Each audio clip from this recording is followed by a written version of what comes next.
everybody, and welcome back to the Sideline Eye podcast. You're very welcome to our preview show, and we're looking ahead to the big game in Omagh this Sunday. It's Armagh taking on Tyrone with a must-win game from an Armagh point of view anyway. I'm delighted to be joined by former Tyrone defender Ciaran Gourley, and we're going to look ahead to all the ins and outs and possibilities that can come on Sunday. Ciaran, it's great to have you on, and probably the last couple of weeks it could just eye up this fixture that Armagh fans were praying that we didn't have to go to Omagh needing 2 points.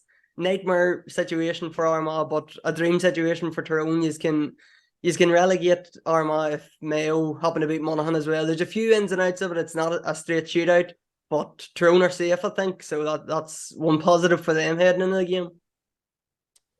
No, well, I suppose the rivalry between Tyrone and Owen back in my playing days anyway, Sean, was obviously very intense. And I suppose over even the last number of years, the fact that Armagh have got back into Division 1, they've seemed to got the upper hand a wee bit in Tyrone over the last year or two. So from Tyrone's point of view, they'll be, regardless, maybe, I suppose, the fact that it is the final game of the season in terms of the league, and obviously there's a lot depending on it. But any time that these two teams meet, generally speaking, you expect a good tense battle from them. And from Tyrone's point of view, I think it's okay. You might say from the outset potentially they are safe, but I think from their point of view, they've now sort of turned the season around a wee bit to a certain degree. I don't think they were, maybe people were worried after the Mayo match. But there were certain aspects of their season or play in the matches up to that suggested, to me anyway, that they weren't going too bad, and it didn't take too much maybe for it to turn it around. So going into this game against Armagh, they probably want to keep that sort of winning habit that they've now established over the last 2 games going. And from Armagh's point of view, well, I suppose they're fighting just to ensure that they're not dependent on someone else to make sure that they're safe. So look, I think if nothing else, for both teams, it should be ideal preparation for going into the championship, which is only around the corner. Like, yeah, I think from an Armagh point of view, you touched on it there, Ciaran. It's within their own hands. If Armagh win on Sunday, then they don't have to worry about Monaghan and Mayo's results. But just to keep fans in the loop, and I think any Armagh fans are well up to date with the league table and all the whatever can happen to relegate Armagh. But if Monaghan happen to beat Mayo and Armagh lose, that will relegate Armagh. It can still come down to a 3-way tie if Armagh lose, if Monaghan draw with Mayo and Donegal win, which is hugely unlikely now with the manager situation and everything that they're in. But Donegal would need to win by 15, 20 points to save themselves. So it's in Armagh's hands, Ciaran, and we're expecting a big game here, certainly as Armagh fans. And heading to Omagh, I'm sure Tyrone don't want to be overturned in Omagh again, like they were last year. No, as I said, the fact that Tyrone have sort of now got 2 wins on the bounce, and they want to keep that winning momentum going. So that and I suppose Tyrone's record maybe in Omagh just hasn't been as good as they would like at times, So I suppose from that point of view, they'll certainly want to redress the balance from what happened maybe in the game with Armagh last year. But I think, as I said, more importantly, you can't really dwell on what's happened in the past. They're just focused on this game and what it'll do for them in terms of preparing them for championship. So Tyrone look at the game and say, right, this is another challenge for us. Yeah, Armagh is going to step it up for us, and Tyrone will relish that. That's what you want. You want to be challenged. And from Armagh's point of view too, they're going to be challenged on Sunday as well. And I suppose people have maybe asked a few questions over them this year, because last year they probably, they were good in the league, showed good glimpses of the potential. And this year probably, I suppose you've seen a different side to them, maybe that we went into their shell, maybe, and maybe haven't just been as offensive as maybe they could have been. So something I would imagine on Sunday, I would like to think from their point of view, they're going to go at the game and say, well, we'll have to go for this, to a certain degree, because, they don't want to be, as I said already, dependent on someone else. So you probably might see a different sort of mindset coming from them, because it's a bit like maybe going into the last 5 minutes of the game and next thing everybody starts just throwing the ball down top of the square, hoping for the best. Well, at this stage of the game, probably from Armagh's point of view, they're in the last 5 minutes of the National League. Well, they're going to go for it. Like, it does feel like that a wee bit, Ciaran, that I've discussed several times in this podcast about a change in styles and a new look sort of style for Armagh this year. They seem to be a wee bit more defensive and they're not going after teams the same way they were last year. But do you expect a change this week? Like it's do or die really, and it's against their fiercest rivals. So we're hoping as Armagh fans that Armagh come out swinging this week. No, I would expect it, because look, as I said, I think you look at the forwards that Armagh have on their team, like, and last year they showed in glimpses. I think it's just getting the balance in their game. There's times when they can be very go on the offensive, and I think that's what a lot of teams now are trying to marry. Is trying to get that sort of defensive shape and position, but also at the same time can they be offensive threat. And I think you can't always be dependent on a running game. That requires a serious amount of work, and most teams are inept or adapted playing that type of football nowadays. So I suppose if you can throw something in, Armagh last year, I suppose, come back to even the times when I played, we're very adept at putting good long ball into their full forward line. And like you look at the goal Armagh scored on their match against Saturday against Galway. Now, like Ethan Raffer didn't put a ball in there to score a goal. He put a ball in there to cause danger and havoc, and look what happened from it. It just, if Armagh were doing that a bit more, and I would say that any team was doing that a bit more, all of a sudden, it just, goalkeepers be nervous, full back lines be nervous of a ball going in there because they know if any mistake happens, they're going to be capitalised, and Tyrone have suffered too that this year. I think back to the goal that maybe Aidan O'Shea created where he got the ball in behind, the good pass that he gave to get him behind Tyrone's defence, and a long diagonal pass with a long ball in, if it gets through that full back line, you're close to goal, you have a chance of getting a goal, and that style of football, still has its place. But I suppose it's just trying to marry that between being defensively solid and yet trying to give a sort of a threat up front. And I suppose this year, Armagh, I suppose if you look at their scores, maybe haven't racked up the same amount of scores. Maybe they've sort of improved their defence, but to a certain degree, you'd say, well, have they? They've still lost games. They've still come out the wrong end of games. And therefore they'll have to say to themselves, well, we'll have to try maybe get back into a wee bit more of an offensive style where, most teams probably want to get a 5-6 point lead and then get into their shell and try and defend that and hold on to it. Armagh haven't probably, they have done that, but they haven't held on to it. If you think of the match of the weekend, granted the conditions were difficult, but they were 4 or 5 points up and they were hauled back. So something that they'll probably look at and say, well, if we're going to get into them position, lads, we're going to have to do a lot better at holding on to that. And it might be a case of, keeping the scoreboard ticking over. You want to keep that wee bit of a gap once you establish it. Well, that was a big thing from the Galway game, was the 30 plus minutes that they went in the second half without actually scoring. Rory Grugan got a free at the start of the second half and they didn't score again until the 75th minute or whatever it was.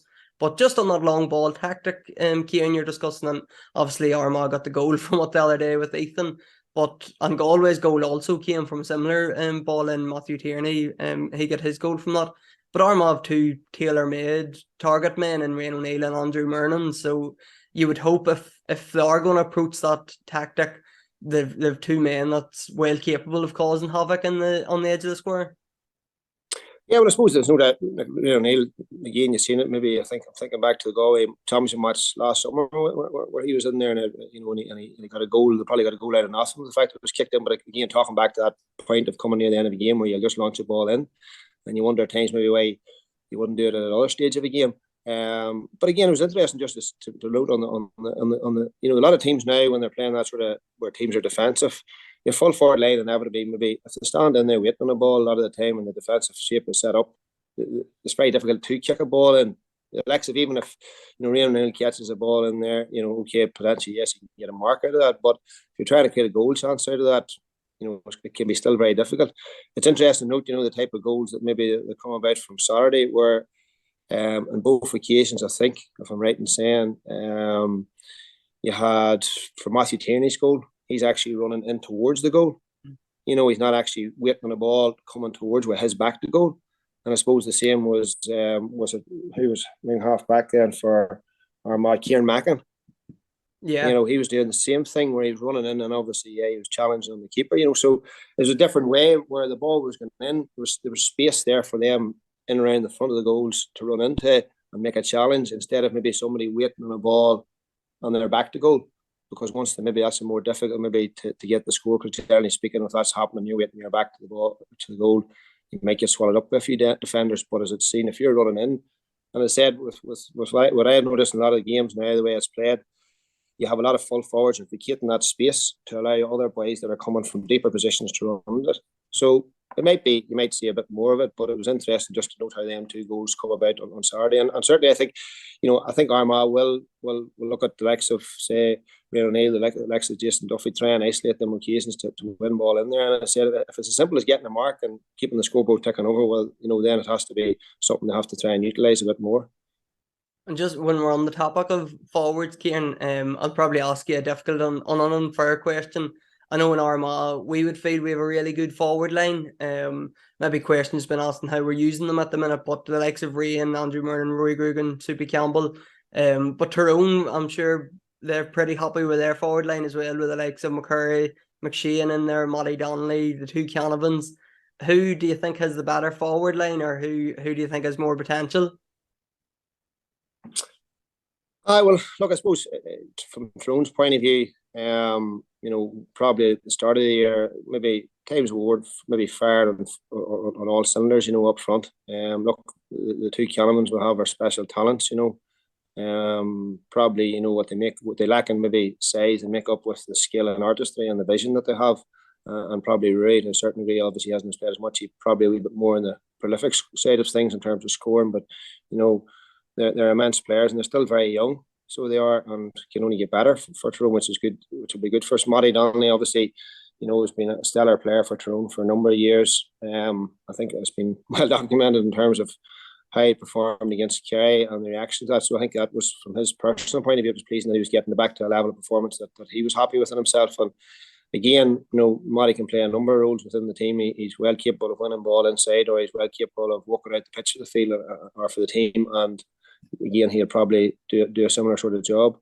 And Darren McCurry in the corner, again, look, he's an exceptional player. If you give him space and time on the ball, he will punish you, But look, Armagh, I would imagine, I would say they'll think to themselves, look, we're well more capable. We have defenders that can shut them boys out. Like any team, I suppose, it's all to do with the play line going in. And if you can stop that going in, and that might come from, say, look, a lot of teams now is taking care of the ball a bit better, your possession, not getting turned over in the line. Both teams you'll see maybe the full forwards back in their 45, turning ball over, and the next thing they're on the counter attack, and maybe it's how well that they can, I'd say the common buzzword is now that transition from getting up and down the pitch. You look at the Armagh forward line, you've already mentioned, fellas are maybe slightly different. Ray O'Neill, more direct, stronger player.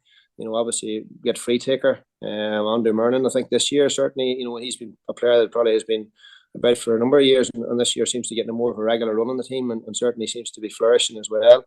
Rory Gugan, again, very stylish player, good left foot. So, both teams have different forwards, I would suggest, too. But equally, they've got good strengths as well. So I wouldn't like to be saying which I would like to mark or because both of them, slightly different. Say the two Canamans, if they're playing, or Dara Canavan or Dara McCoy, they're maybe small, nippy players, very hard, they're very elusive. Can pick out a pass, great vision. Maybe the last side of it, Armagh, a wee bit more physicality possibility as well, So look, both teams have good forward lines, and I'm sure they'll be trying to work on how they can make best use of them for Sunday. And Ciaran, the rivalry Tyrone Armagh goes back years, but obviously peaked during your playing days during the early noughties. Did you feel last year, was it getting back to that stage where, I don't know if well, obviously Tyrone have recently won All-Ireland, I don't know if Armagh are genuine All-Ireland contenders at this stage, like the 2 teams were in the noughties, but is it getting back to that real high level rivalry again, where the 2 teams are really competing at the top end for national titles? Oh, look, I think it's certainly not far away from maybe that, but I suppose the time we were playing, maybe Tyrone and Armagh maybe certainly did dominate quite a lot, But what I would say at the moment in time is you're probably, like, if you look at Ulster alone in terms of the championship, it'd be very hard to predict who's maybe going to win it. You'd probably say obviously Derry win it last year. They're going to put themselves up there again. Personally speaking, I would have been saying last year Armagh weren't far away again, and I still would say that this year they're not far away, just because of maybe, I wouldn't read a large amount into, look, if the league goes the way it goes some hope. I would imagine, my personal thing, I think they will manage to stay up. But from their point of view, that maybe tried something out this year that might benefit them in the long term when it comes to sort of down to the championship. Because last year, obviously, they were very close to getting, to further to getting the semi-final, and you never know when you get to them stages. So I think probably the rivalry will maybe intensify if Tyrone and Armagh meet somewhere along in the championship, and meet in a big game. We think of them times we played, we were meeting maybe regularly, obviously, maybe Ulster finals, you had All-Ireland final, obviously, through in the middle of it too as well. So when we met, there were big games. So therefore, that just raised the level of profile that was on the two teams. As opposed to have met a few occasions in the championship, but maybe they may have only been qualifiers, and I'm not taking away from that. But I suppose even last year's qualifier match, Armagh were supremely the better team that particular day. And so I think you're looking for the two teams, in fairness, to be at their best when they go to play each other. And if we can get a game where that happens in the championship, then certainly you'll probably say to yourself, look, yeah, we're back to that level of sort of intensity that we like to see. And it can only benefit both teams if they're peaking, because I said from our point of view last year, obviously for Tyrone, our championship defeat against Armagh at the end was a disappointing end to that particular season, and we weren't certainly playing at our best. So I think if we meet them again this year and two teams are going at their best, and whoever comes out in the top, hopefully if it's us, well, you would like to think it'll certainly benefit them going further in the championship. An Ulster final, maybe, Ciaran, I think the way the draw is, that's the only time they might well, anyway. Yeah, well, look, you mightn't rule it out, that's right, I said that's the potential, and I said that's for the big occasions, and when players get to them sorts of sets of occasions, and certainly the race to that occasion, so it'll be I suppose it'd be nice to see that happen again if it did. And just on them couple of games last year, obviously there was the league game where there was the row at the end. Tyrone got 4 reds, Armagh only got 1. Armagh obviously won the game and won the qualifier game as well. Both them games were in the athletic grounds, actually, I think. The McKenna Cup one was in Omagh. Armagh beaten Tyrone in Omagh for I think it was the first time since 2014 that they'd actually beat Tyrone, and went on and beat them 3 times. Tyrone's not going to be short of motivation here when they welcome Armagh Dome, and although they've nothing to play for, they're going to want to put Armagh back in their box, for want of a better term, and get back on top. No, of course. I think any time that you've played a team and they've sort of maybe beaten you on a number of occasions, that's it's an easy motivation tool for you. You don't want that record to keep going from our point of view in Tyrone. So look, I do think Tyrone will be still motivated going into the weekend, because I said that they're they don't want to lose the momentum what they've got. For the early part of the league season for them, I thought it was a wee bit up and down for them. And maybe a wee bit of Jekyll and Hyde, you would say, in terms of just the results and plus 2 the performances. So now they've got a wee bit of consistency in results and in performances, and therefore, if you want to bring that into the championship, then you're going to approach the Armagh match in the right frame, and I can't imagine that they'll do anything less than that. And that Kerry game, Ciaran, just that really sparked some life into Tyrone season, didn't it? Because it was just, as you said, it was sort of Jekyll and Hyde before that, and then whatever it is about the green and gold jersey brings the best out in Tyrone, and they've sort of found their form at the right time with that win, and then following it up with another win over Monaghan. No, I suppose leading up to the Kerry match, there was a wee bit of despondency. Maybe you could sense that a wee bit, but I know from my own point of view, I had watched a few of the Tyrone games. I hadn't seen all of them, but I'd seen them against Roscommon, and I had seen them obviously against Mayo, and there was glimpses of play in that match suggested, that they weren't just as bad as they were, as the scorelines were showing. Like I think back to the Roscommon game, Darren McCoy had a great chance maybe for a goal, and if he maybe takes that all of a sudden, then maybe that becomes a 6-point lead. They went down the field from that attack, and I think got an equalising goal. So wee swings like that, maybe momentum just changed that particular game. And same against Mayo, they obviously started pretty well. Probably should have been maybe slightly further ahead in that game, and then obviously Mayo got a couple of goals, and all of a sudden it just sort of knocked the stuffing out of Tyrone a wee bit. So they were probably showing signs that they weren't just 100 or far away. And the fact that whenever maybe the questions are asked about you as a player and a team, you want to respond to that.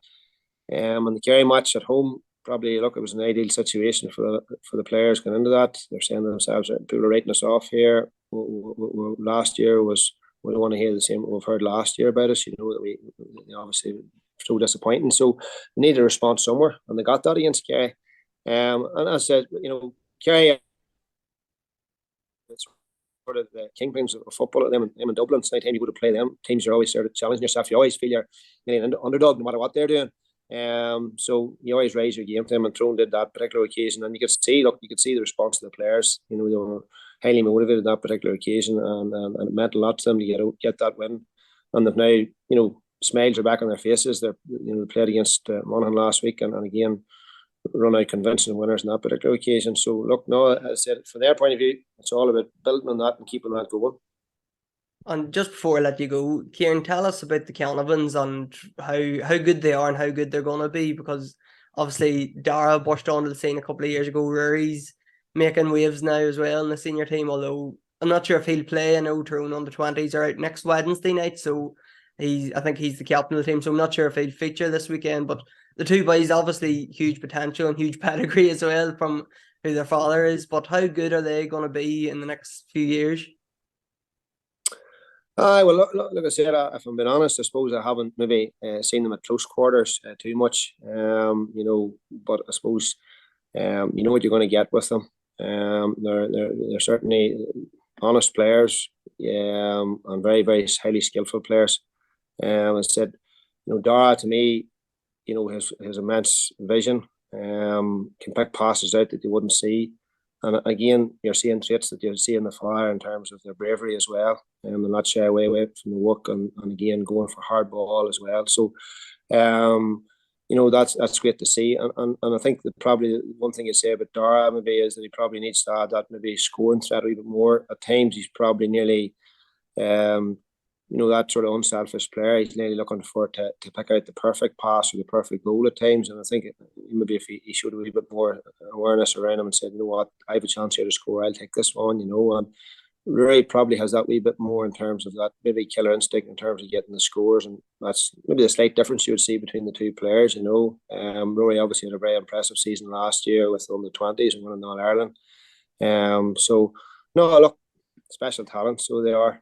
And again, they're only coming into sort of the peak of their career, not even at it at this stage. So, they're only going to improve, they're only going to get better. And I think from Tyrone's point of view, it's great to see that. Hopefully Sunday they're not on top of their game, and hopefully Rory isn't playing if he's watching himself with under-20s. But Ciaran, before I let you go, who do you see coming out on top? How do you see it going? I suppose.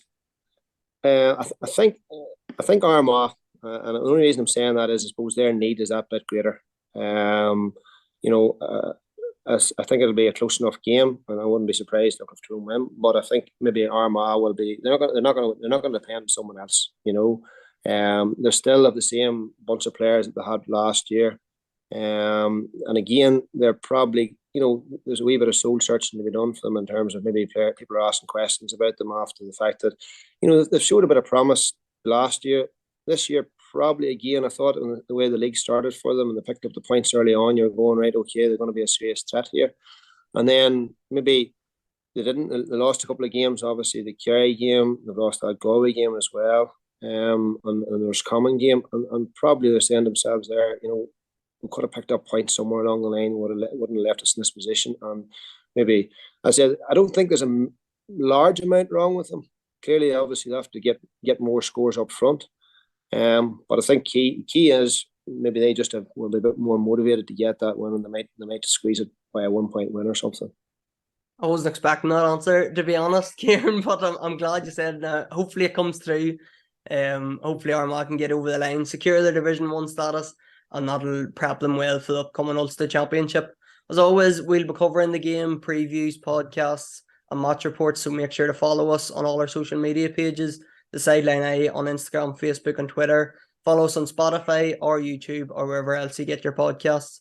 Ciaran, brilliant to hear from you. Really appreciate you coming on. Thanks very much. Okay, Sean, take care.